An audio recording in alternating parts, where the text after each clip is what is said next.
Episode number 3 of the Book of Boba Fett just dropped, and I have some thoughts. Not all great, but there's some thoughts. Let's jump into it.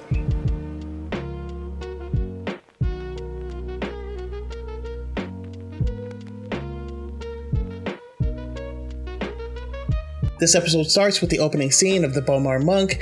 Basically, these monks are the original owners of Jabba's palace, and in order to achieve specific, the highest level of enlightenment, they didn't want to have any, physical stimulus. So the end result of that is they put their brains in jars and have weird spider robots, bring them around. It's kind of weird, but cool that they took note of it and put it in Star Wars. I think the scene with the holo map is our key to the next few episodes, right? We know that Mos Espa is divided amongst the 3 families, so we're gonna have to do the next few episodes with him consolidating power in Mos Espa in order to battle who we're going to end up seeing at the end of this episode. But we know that the Trandoshans run the city center, the Aqualish run the workers district, and then the Klatooinians do the starport in the upper sprawl. That's definitely why we saw so many Trandoshans inside of the city, and I think that's a cool little nod. I was wondering why there's so many of them there, but yeah, that's pretty cool. Now, Boba Fett, growing up around Bossk, knows him pretty well, and I wonder if that's going to come up,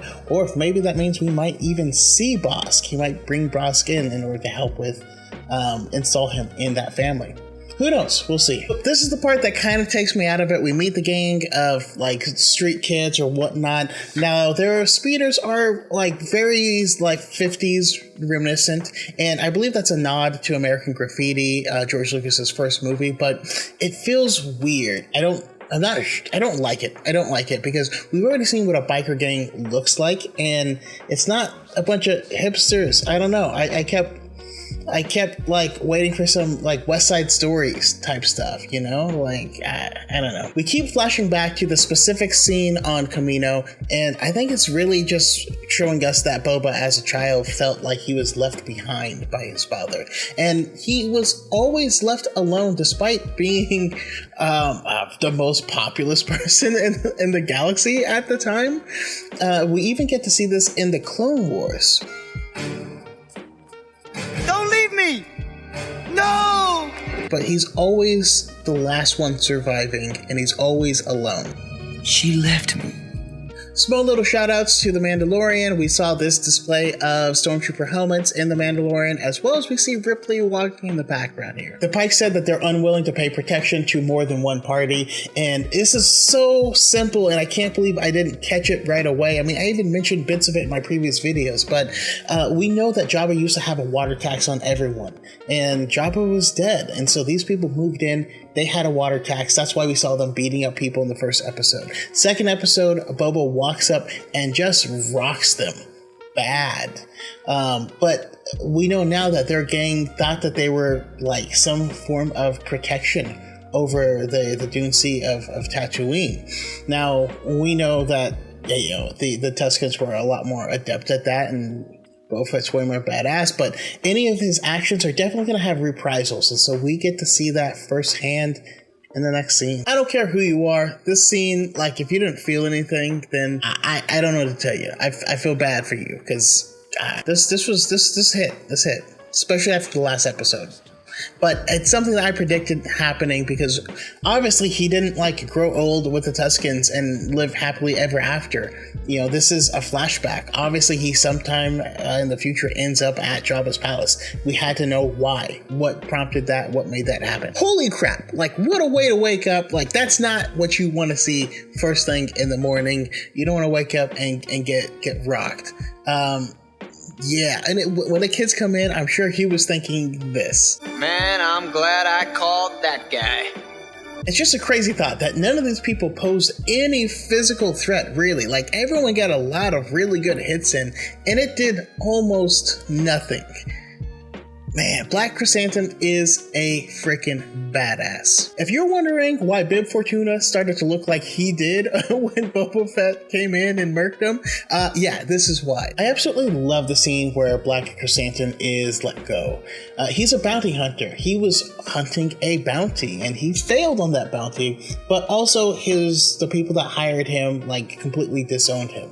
It was a crappy situation all in all, but Boba Fett knows that. They have worked together in the past and he knows what the life is like, so he's just like, hey, don't work for people like that again and you'll be cool. I love that they parted on good terms, because this, to me, it leads me to believe that we'll probably see him again at the end of this season. This is kind of like what happened with Cara Dune in The Mandalorian, where she showed up early. And then, of course, he was able to get her services to help with Grogu much later in the season. I think we're going to get the same thing with Black Chrysanthemum. The only main difference is this is a good character. I love the scene with the Rancor because we find out that they can actually be quite sweet, peaceful, and loving. We just know them for fighting. And it's interesting. I feel like a lot of people are going to take some issue with this. But in Return of the Jedi, we see how the Beastmaster reacts to the death of the Rancor at Luke's hand. And just by that reaction, you can tell that this is clearly not just a killing machine. They had a true bond. And so this is building off of that. Whether or not people get that, I don't know, but I don't have much faith in people. Then we get the chase scene. Again, I do believe this to be a reference to American Graffiti. Those bikes are really, really 50s style, so much that it takes me out of the episode. I don't like looking at them. I also am not a big fan of this chase scene because it felt really slow. It didn't feel high stakes and action packed like I think it should have. Also, the way that this chase ends, Boba Fett just shows up and it feels weird because it feels like he should have caught up on his jetpack almost immediately. I don't know what took him so long. I don't know why he didn't I don't know. It felt wrong. Side note, I love the addition of melee runs to that little bit. I don't know why, just something small, but it made me happy. But that being said, we had the scene that we saw in the trailer. Yay! Our hero girl pulls up and skids to a stop, but it's a hover thing, so it feels kind of weird, and she stops super duper fast. But with the robot arm, a lot of people were trying to say that she's Arden Lynn. I took issue with that because I love the old game Star Wars Masters of Terracossi, where Arden Lynn was introduced. And this ain't Arden Lynn. In the credits, it shows the character's name is Drash, which is what we actually already knew. We thought that was just a placeholder name, but it looks like it's going to be the actual name. Lastly, the episode ends with an inflow of Pikes because they now believe that this is their territory. And I think that's a great place to end it. I think it's pretty obvious that they were going to be the big bad, and I feel stupid for not saying that. It's the first people that you really cross that ends up coming back to haunt you.